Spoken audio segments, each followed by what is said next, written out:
The Vincast, Australia's premier wine podcast, is proudly supported in part by Different Drop. Different Drop is an online wine retailer. They're based in Sydney, but they can ship wines all over Australia, and they specialise in wines made by some exciting winemakers using innovative and sustainable practices. Now, just this past week in Sydney, I actually popped into the guys at Different Drop and checked out their little setup. It's really cool. Actually used to be music studios in there, so apparently they keep having people kind of banging on their door saying, can I have a bash on the drums? But they're actually really excellent storage conditions for the wines, and that's some pretty, if you're interested, if you're based in Sydney especially, you should definitely sign up and go along to some of their masterclasses. They actually get some of the winemakers, some of whom have actually been on the podcast, and you can go in and have a tasting and meet the winemaker, which is really awesome. It's a great way to actually learn more about the wine. So if you do go to Different Drop and buy some of the wines from previous guests of the podcast, make sure you use the URL www.differentdrop.com/intrepidwino, and you'll find some secret packs in there. And make sure you put in the code intrepidwino at purchase, and the guys at Different Drop will give you a special little discount as well. But thank you, Different Drop, for your support of this podcast. And please, guys, support the podcast and the guests of the podcast by buying wines from Different Drop.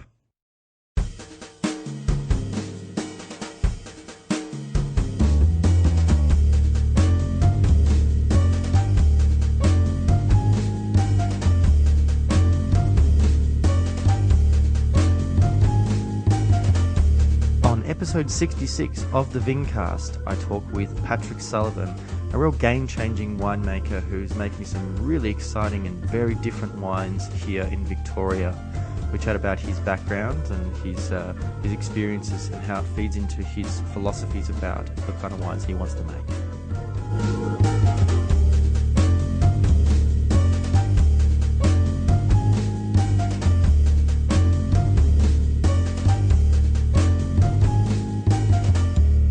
Hello there, Vincasters, and welcome to another episode of the Vincast. My name is James Scaresbrook, otherwise known as the Intrepid Wino. Hope you enjoyed last week's episode with Mario Marson. It was great to see him and a number of other Australian wine producers up in Sydney this past week for the Sydney Italian Wine Festival, and they really are championing the alternative varieties, particularly Italian varieties here in Australia. And as you know, and I make no secret about it, I love particularly Italian grape varieties, and so it was great to try some of those wines. And of course, coming up is the Australian Alternative Varieties Wine Show, which is going to be fantastic. It's always great to see how much we're changing things in Australia, growing different varieties to better suit our kind of environment, maybe using more sustainable varieties and practices, that kind of thing. So before I start this week's episode, I just want to quickly mention that unfortunately, I lost someone very close to me this past week. It was my grandmother, Mary, who was very supportive, very, very involved, wanted to know everything that all of us were doing, very proud of everything we did. And so I was very glad to have been able to share with her in the past few years, the podcast and more recently the YouTubing, because she thought it was great, everything we did. And so I just wanted to sort of dedicate this episode to my grandmother Mary and let her know that I loved her and will miss her.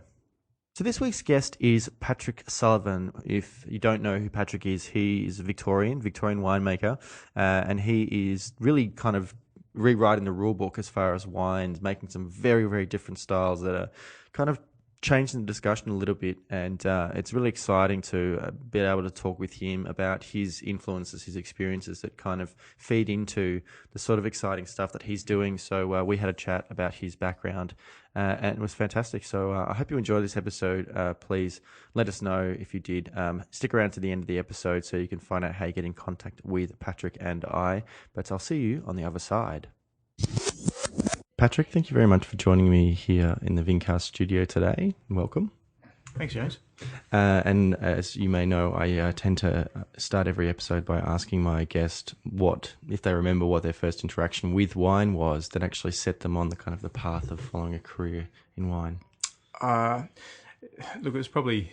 I mean, it wasn't my first interaction, but probably my path started with sneaking a bottle of Yeoman Word Dreams and Jacques Sellos when I was 18 and didn't really know what they were. But Where did you certainly saw sneak they were those different. from?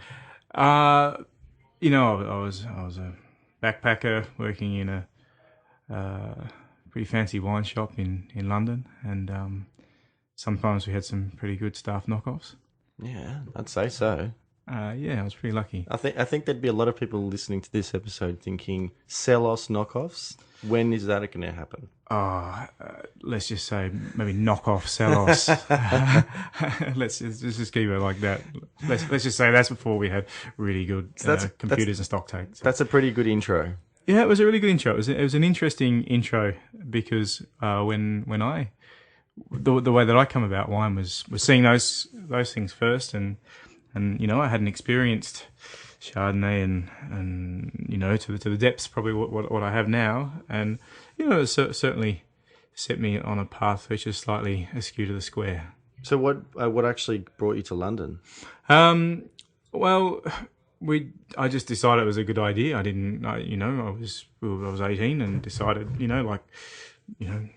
the vast majority of the young Australian population, I just packed my bags with a few mates and went over. I was pretty green. I didn't even realise you really needed a visa until a couple of days before that, and I just sort of booked my flights and left and come back almost a couple of years later. So, you mean a visa to work? Yeah, I didn't stay for longer. I didn't even know there was such thing as a visa to go work. It was only a friend told me I should get one, so I drove up to Canberra and got one. Right, that's lucky. Back then, I don't know if you still can do it, but we got one in half a day, so it was good. And whereabouts did you grow up? All over country Victoria. I'm well and truly Victorian, but I was born in Bendigo in central Victoria, but I travelled a lot as a child, and spent lengths of time in Heathcote on a farm, and spent time in the Western Districts and the Golden Valley. What were what did your family do? My father ran rural hospitals. That's what he okay. did. So medical. Yeah. So he must have liked wine then. He did. My father just likes drinking. Yeah. That's what I was getting at. Yeah, he can go pretty hard when he needs to. Yeah. Did they drink much wine or just? Yeah, I guess they did. They did mainly red wine at home. Mm-hmm. So that's what we had. We always got to taste wine, and being a Heathcote, we were in Heathcote during that kind of boom time when Heathcote, everything Heathcote was great, and these sort of wines were coming along that were getting the big Parker points and really making an impact. So maybe your that Jasper Hills, your Duck Marks, that kind of thing. Those guys. So Heathcote was really going through a boom. Let's plant everything. When I was there between the ages of 10 and 15, and we were living on a property just near Jasper Hill actually, and that's maybe that was what ingrained or what gave me the idea to go down that path. I'm not sure. And who did the cooking at home? Mum. My mum did the cooking. Was she a good cook? I sometimes say this when I talk to groups. Your mother's cooking's a funny thing. It's always tasty, but is it good because it is actually good, or is it good because you know that she loves you and wants to nourish you? I think it's a really funny thing. But that's like the Italian thing that no matter how good the restaurant is, I think even Massimo Bottura said that on the episode of Chef's Table. He said that the Italian mentality, particularly for guys, is no cooking will be as good as mum's cooking. Oh, and I can completely understand that. I can kind of get where it comes from, because you're eating something else, aren't you? You're eating life, I guess. So, how did you find living in London, particularly at a fairly green stage in your life? It was great. I lived in Was it just sort of to experience and be close to Europe, and was working in a wine shop just kind of a job? Yeah, well, I was. Yeah, it was a job. No, it's something I was really interested in, and I'd worked in bars, and before I left for 6 months, and I was always ever since I started at 16. I started drinking wine, not in a serious way, but just because I enjoyed it more than most. And then, I collected things and was really interested in the history behind it and how it all come together. And I guess I just followed that path, and then I applied for a temp role over Christmas, and then that's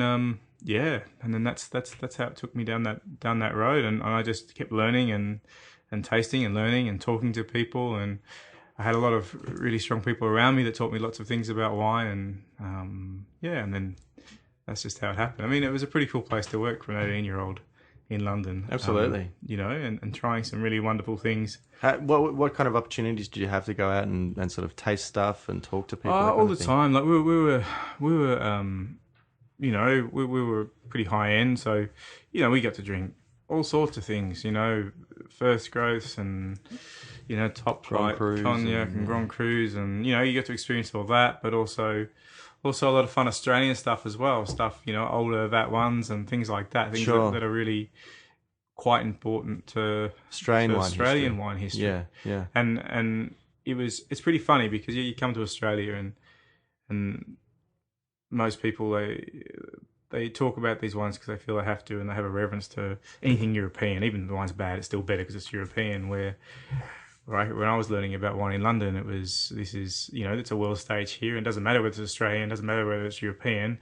It's just good wine. And when somebody's putting a bottle of old VAT one on the table and showing you how wonderful a wine can be, and you put it up against a top flight Burgundy, you're like, you know what, I like that one better because it doesn't taste like fucking wood. So, do you know what I find interesting? I think that something that plays into that kind of mentality is that sort of tall poppy syndrome in Australia, where something that had great success and has been at the top for so long and overseas is recognised as great.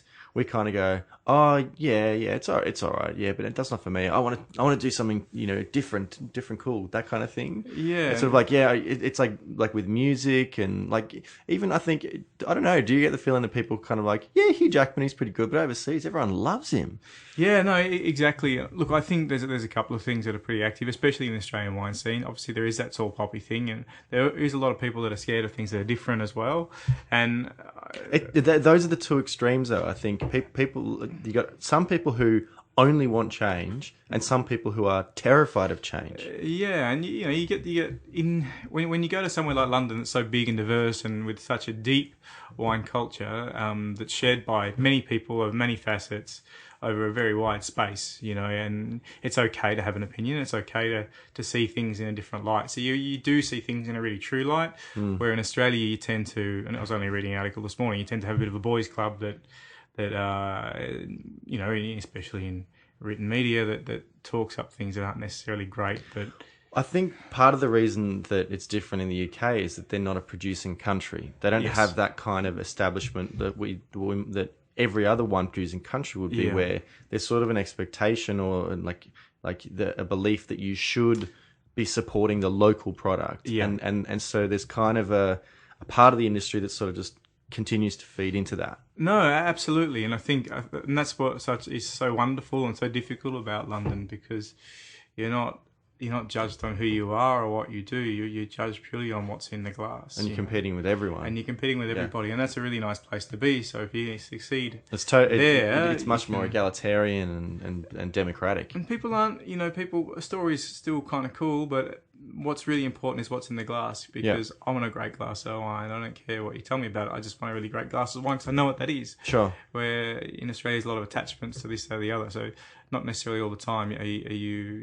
People sometimes drink to go on a holiday, not to taste what's in a glass. Do you think that like points and awards, medals, that kind of thing plays into the wine choices in the UK as much as it does in, say, Australia or the United States?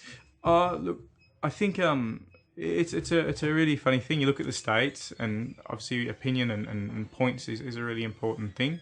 In the UK, it's not. I mean, they read a lot of literature. They read a lot of what people recommendation. I'm not talking about recommendation. I'm talking about just points and awards. No.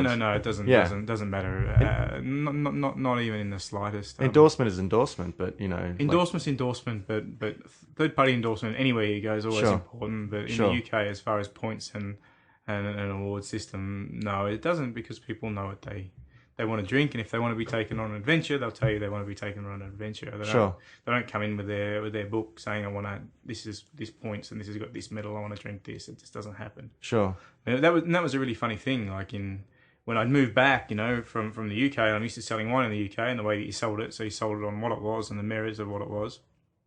And then you come back to Australia and there's someone walking around in your wine shop with a book with a list of, this is what I want to have. Yeah. It's really, really different. Yeah.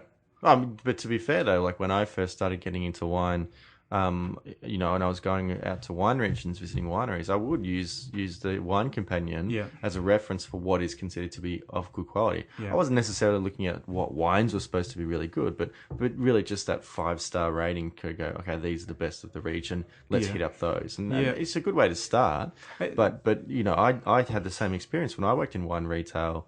And still sort of have that experience that, a wine that gets huge points or wins a trophy or something like that, next day you have customers calling up their retailer and saying, I need you to secure me some of this wine. Yeah, exactly. And it's not until you sit on the other side of the fence when you're selling the stuff and you realize that, yes, retail is important to a point, but, where I definitely sell most of my wine is through restaurants. And Sure, of course. you have nobody. How often do you get a... It's also where you would probably be introduced to more wine as well. Exactly, and that's when you go to a restaurant for a experience and a journey. So you're not going to sit there and want to know what the guy in the paper said about a bottle of wine. You want to know what they're saying about the wine because it's going to work with their food. And I think in general that kind of works in a restaurant. So it's a really it is a funny thing, the point and award thing. I mean, has its place, but I don't know if I'm in that. It's a bit more corporate. Do you know what I mean? Yeah. Like, Yeah, I know what you mean. it's sometimes getting a 5-star rating or a medal is a way for a corporate marketer to keep his job. So Yeah, or a certain customer to be able to, all right, we'll give you, nice placement in the shop. You have to give us a better deal now. Exactly. So that's just the way it kind of all works. So you spent 2 years in London. Was the whole time working in the wine shop? No, I had some various jobs. I was had one job that they gave me a tin of antifreeze and I had to scrub chewing gum off the those metal plate kind of things on the floor. So I was freezing and scraping chewy off. That was a good one. And then I was a cook in a pub. Long story how I got that one, but that was. And then I went and worked in the wine shop. Was alcohol involved?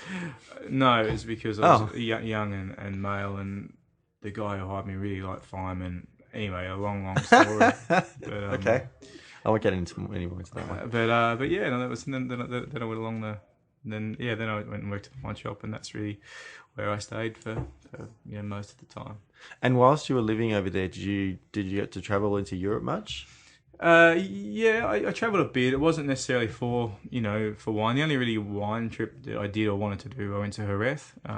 Yeah, okay. Yeah, did that for my 21st birthday and spent some time down there because they were I don't know why, I just always liked sherry, so I went down there and hung out there for 10 days. Had an amazing time. So that was kind of cool, but really, I didn't really do a heap of other wine travel when I was there. Just, seeing the sights, I guess. And when you came back to Australia, what was sort of the plan? Did you want to? Did you know at that point that you kind of wanted to continue a career in the wine industry? Yeah, no, I'd come back to study winemaking, of which I moved to Adelaide and did the first year. So I got off the plane and then had Christmas and then took off again and moved across to Adelaide and did my first year of which is a common year with viticulture of enology and at Adelaide Uni. Yeah, it's now combined, isn't it? It is combined, which is probably a smart move. I ended up just doing the viticultural stream, but yeah, it is combined now. I think it's 4 years and combined. Mm-hmm. Yeah, which is great. I think it's really good. Because a lot of the guys that did the winemaking, are pretty lost because they don't have a great understanding of other sides. So I think it's really good that they brought them together. I think that's what it needed, and I was surprised that it took so long to do so. I guess it's sort of there's less of that vigneron mentality in Australia at the end of the day. Yeah, there is. The business is more for you're the viticulturist, you're the winemaker. Yeah, work together, but you're not necessarily involved with the other person's job. Yeah, and I guess that's the really exciting part about seeing these, especially in Victoria, where there is a group of young people coming through doing things, and they're very focused on owning a vineyard as well as making the wine, and not really interested on having a corporate job and making some little bit of wine for myself part time. People are really focused on, this is what I want to do. I want to have my own place. I want to grow grapes. I want to make wine, and that's the real story. So, did you finish the viticulturally? Yeah. I finished viticulture. Did you get a lot out of it? Yeah, I got a lot out of it. I kind of took off on a different stream towards the final year. But yeah, I got a great deal out of it. I got a really good understanding of what happens, how to look at a plant, how to understand a plant, how to understand what's wrong. That's 90% of the story. If you can get that right, then everything else is okay. And especially if I'm going out, because in Australia it's pretty expensive to buy land, so everyone that wants to start making some wine ends up buying some fruit from somewhere. So Sure. being able to walk out into a vineyard and say, yeah, that's a good place to buy some fruit from, and that's probably not, purely by being able to assess the terrain and the viticulture, it's a nice thing. Well, that's a good spot to actually plant a vineyard. Exactly, which you drive through major parts of Victoria, and you're like, why would anyone want to plant a vineyard there? But that's where there's a lot of vineyard planted. So I think it's a bit of a learning experience, but I think understanding plant nutrition and the way vine works really helps. Were you working whilst you were studying as well? Yeah. I was working in a wine shop in Adelaide. Which one? Melbourne Street. Oh yeah, okay. So I worked there for 2 years, two and a half years. Yeah. Very, very parochial. Lots of South Australian wines. Very, which I think is really beautiful because there was really close relationships with the producers. You'd meet the guys dropping off their wine. And you meet a lot of the winemakers and what they've done. A lot of young guys too that was like, wow, I can't wait to kind of be doing that. Mm-hmm. So yeah, that was really, really good to see strong support for that Australian. Most of the wine in there was South Australian, which was wonderful. Yeah, of course. So what was the next step after finishing the degree? Well, I come back to Melbourne to study statistics. So I was doing risk. So I was doing postgrad into basically someone for insurance companies that calculates lots of statistics to give you a number that says whether you're going to Like Edward Norton's character in Fight Club? I haven't seen that movie. You haven't seen Fight Club? No, I'm not real good with movies. I'm not sure if we can continue. I got a pretty rough attention span. I can only do series. Okay. Half an hour blocks. Yeah. You ask my wife.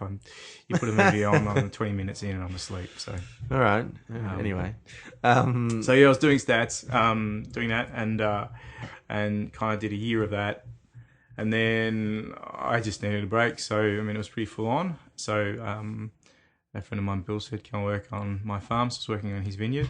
I'd met Bill. I'd been travelling down that way. My father at the time was working in 2010 when I first started going down there. He was working in East Gippsland, and when I was at Adelaide, I did my university assignment on this little place called Allenbank because it had a big research institute there, and it has very good climate data. Yeah, and the soil is what I believe to be really great for growing grapes. So I just wanted to know who was growing grapes near Allenbank, and that's how I met Bill.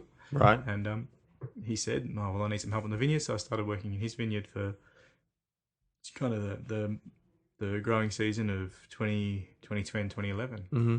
And just to make it clear that we are talking about Bill Downey. Yeah, that's right. Okay. Yeah.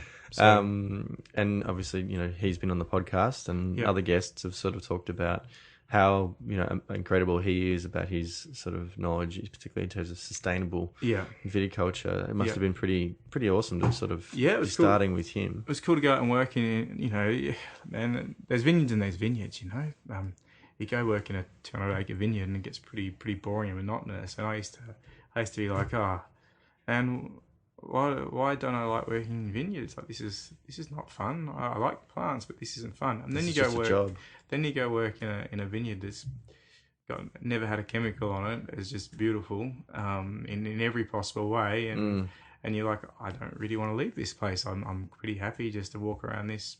Full stop. This is amazing. So, I think it taught me more about the different levels of respect that somebody can have or vigneron can have for a place or a vineyard. So, that's really something that I got heaps out of that. I got, in the short time that I was working in that vineyard, I got an amazing amount out of that, because when you're working with something every day, you really feel quite connected to the space and the vines and what's happening, and everything that's happening in there, and it feels like a little place where you could quite happily be. Yeah. So what way did you sort of apply that experience, that knowledge that you'd gained? Well, I knew straight from there that I couldn't really viticulturally work for A big business or a big business. I just would never work. something you weren't passionate about. I just couldn't be passionate about that at all. I wasn't passionate in the slightest about working in a big vineyard. So then I just set some pretty stern goals to try and get my own farm, my own vineyard, and how I was going to go about and get that. So yeah, from then on, I went and worked with Bill, obviously, at 1,000 Candles for a couple of years, and then as luck would have it, I managed to buy my own little piece of dirt in Allenbank. So Right. yeah. So when did you sort of start the Patrick Sullivan wines sort of journey? How did you start that? Did you have any experience with winemaking before that? Yeah, I started making, obviously I'd been in and out of wineries quite often. I started making a little bit of wine in 2010, just a tiny bit of Shiraz from Heathcote because that's where I knew. And then I started in 2011, I made a little bit more. And then 2012 was when I just started stepping it up a little bit. The 2012 was when I started doing things like, jumping juice and breakfast wine. And obviously I was working on a little one called Britannia Creek for then as well. And then, 2013 and 2014, and obviously the progression went on. And then pretty much from 2014, the harvest, which was pretty dismal, but still had enough fruit, I managed to, work it independently. That's all I do. So as far as the making of the wine, Yeah. how did you kind of come upon the particular path that the Patrick Sullivan wines have? You would have been introduced to wines of a certain style, Yeah. European wines or New World wines, whatever. Yeah. Where did you sort of take inspiration about how you wanted to express your own kind of product, as it were? Look, out of everything else, anything but wine. Wine has been pretty stale in Australia for a long time, and I have some really good friends in South Australia that were pushing boundaries in a certain way. And, I'd known them since the start. I mean, when I was at Melbourne Street, James Erskine and I were Anton's first customers from Lucy Margot, so I'd understood what was going on there, and that wasn't really my path. I didn't want to, but I understood that side of things. And then I looked at what wine was. What is great wine? I mean, what is it? It's usually something that there's usually, if you talk to people that really know, great wine is something that's uncharted and it's unique and it's it's unparalleled and it's not in no way emulates anything else. Right. And that's what great wine is. So in especially in Australian wine, we're always trying to emulate other things, and you see the industry icons and they'd all go and judge Australian wine, but they drink Burgundy the entire time. So and they complain that sommeliers aren't listing enough Australian wines in their list. Exactly, it's the most ridiculous thing. So how was I going to go about it? Well, what I thought was, how can I try and do something that was unique, and how could I think about things in a different way? And then I kind of thought, well, why don't I just do everything the same? Why not I just get grapes in? It doesn't matter, irrespective of what they are. I'll do my best to get a single vineyard and do it all the same, but ferment things in a way that is completely about the character of where they're from.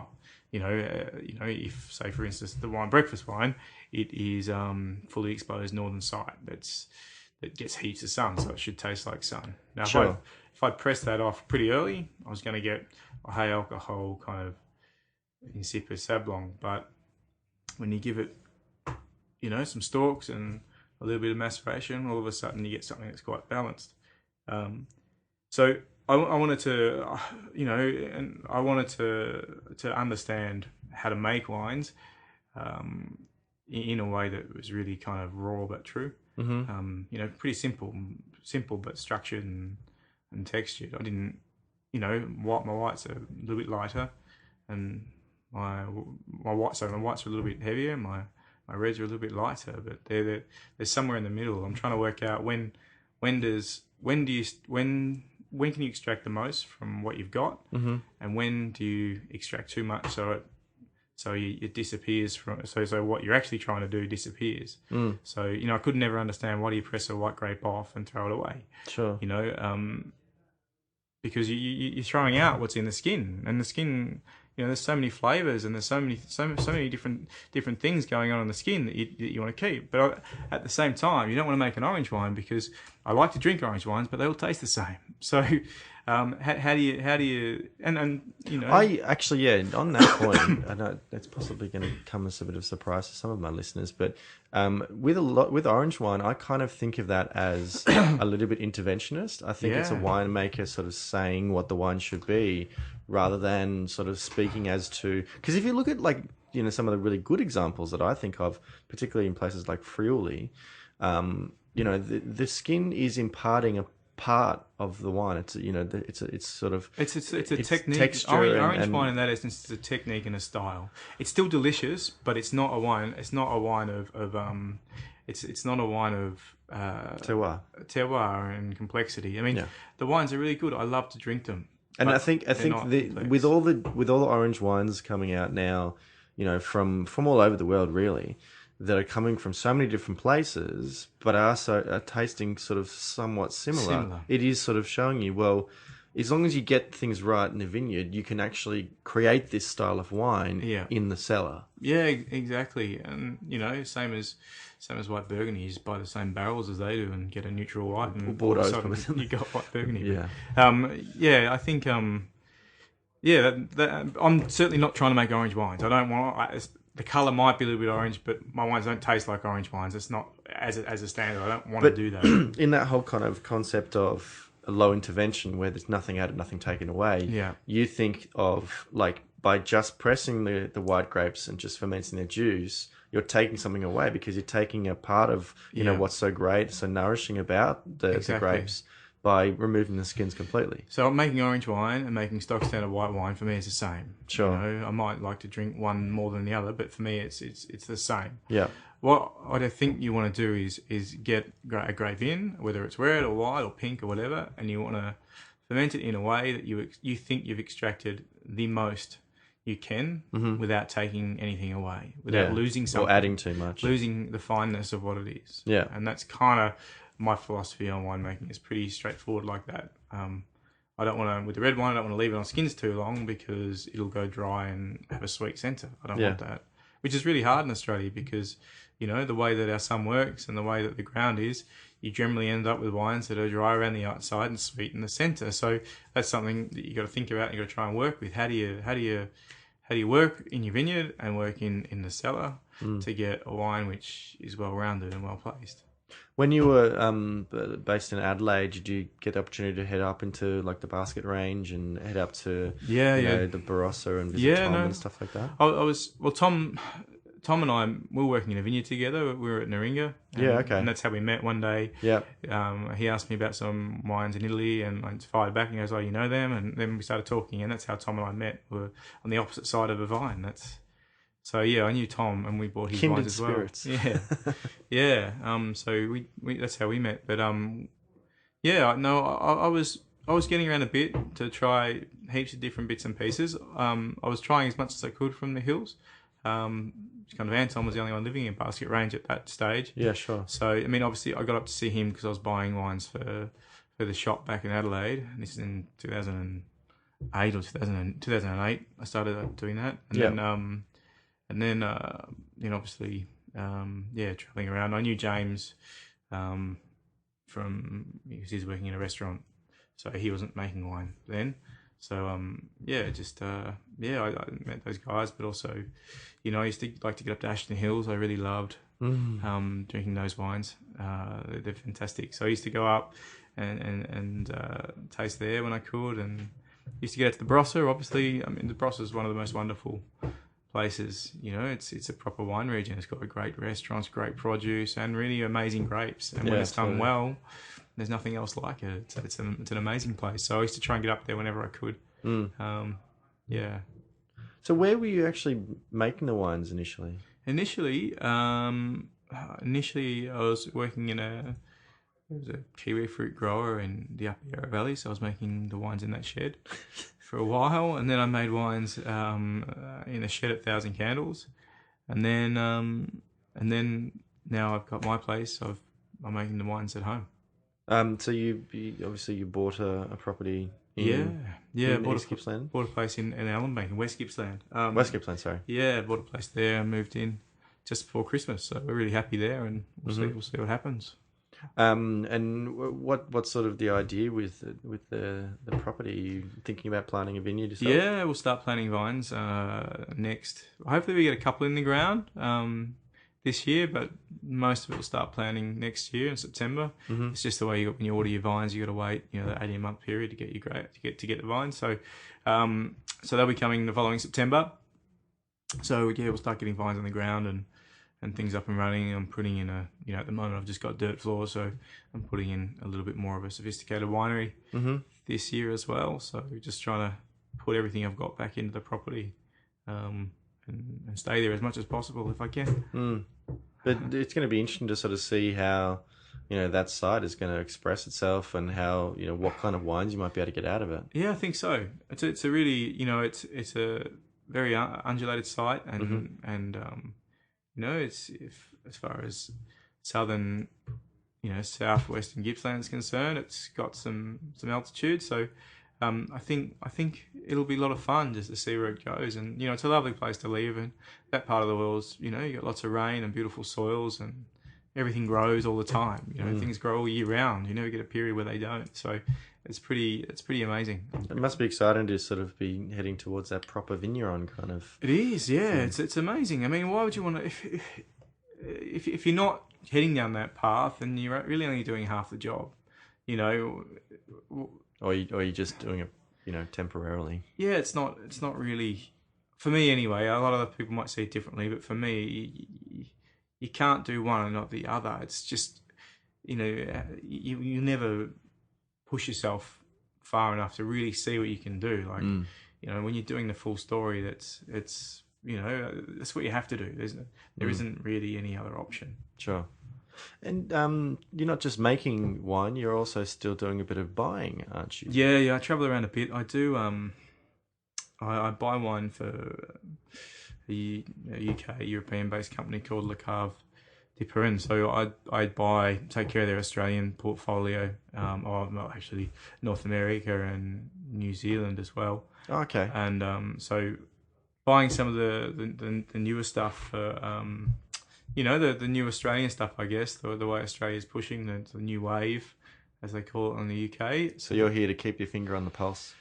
Yeah, but also, try and do a good job of marketing what we are doing in Australia. We don't really have a proper, we don't have a marketing body really in Australia that pushes Australian wine. So, well, I would disagree with that. Well, there's a marketing body that pushes a certain Australian wine. Yeah, but and then you've got obviously big companies who are pushing their wine. Yeah. But there is no real and unfortunately the situation is that there are so many small producers. How many others? There's like maybe 2,000 or 3,000 producers in Australia now. A lot, yeah. But what 85% is made by 6 to 10 companies. Yeah, and that's and any kind of organisation or body, whether it's industry or whether it's governmental, is going to be servicing the needs of the 85% rather than the 15%. Yeah, and exactly. But that's purely on volume. They're not talking about individual people, which is really what we should be working with. I understand the volume thing, but that's not really doing us any favours. What we need is wines back in restaurants and wines back in high-end restaurants, which has really been lacking for some time. So, we're just over there pushing what we do, and And I disagree. I think one of the one argument that's made by certain wine media that the Australian wines that are going onto some of these lists, like they're faulty or they're just not what I consider to be of high quality, that kind of thing. But at least it's sort of changing the discussion. At least it's getting people talking and sort of saying, well, what is wine? What is Australian wine? What is quality wine? If I enjoy this and if my customers enjoy this, doesn't that make it good wine? But I think we've got to, we got to forget about talking about is it right, is it wrong.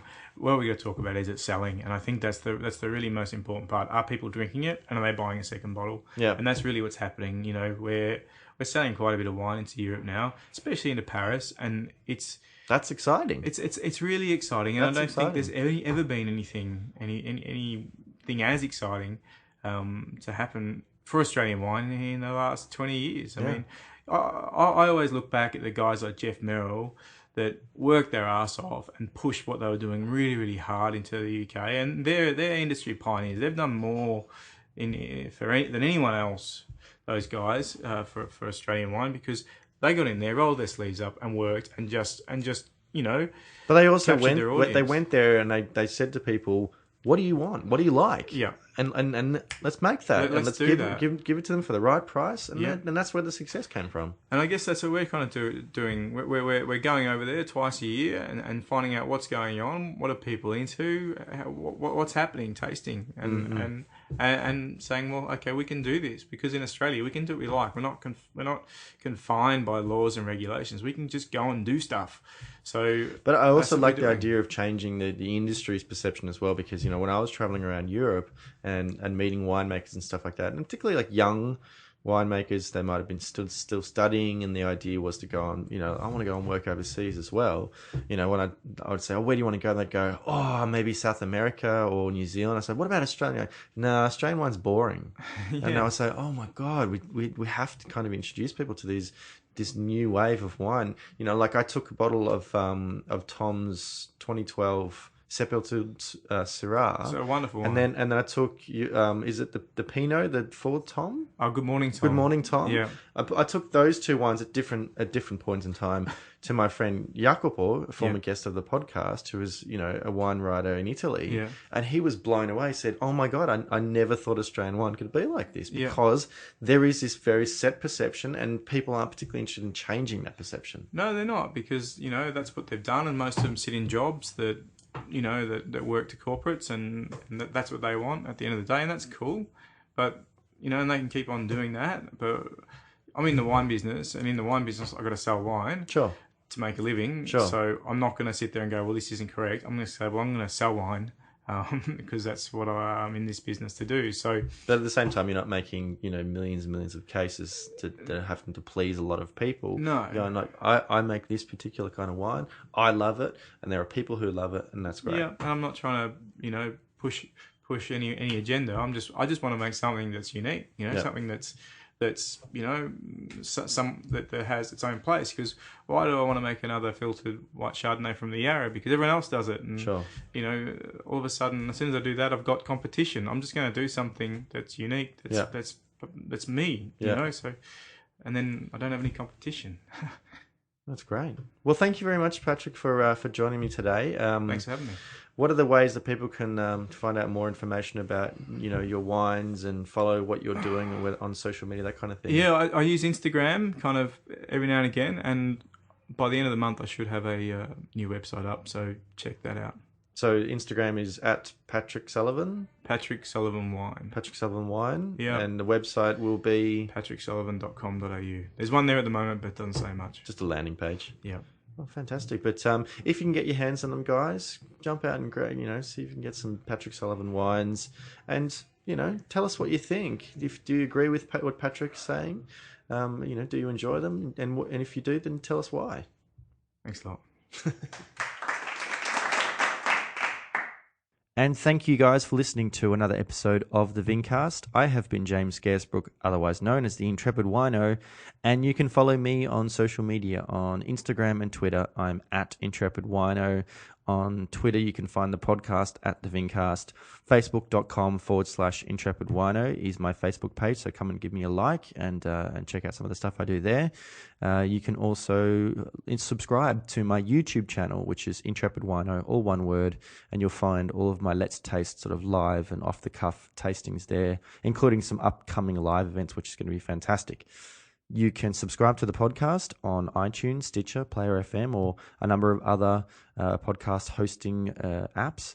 And if you do subscribe to the podcast, it means that you get the episode as soon as it becomes available. And please, I would love for you to give me a rating and a review. It really, really does help me get the podcast out to a wider audience, and provide some feedback, not just to myself, but also to other potential listeners about how much you might enjoy the podcast.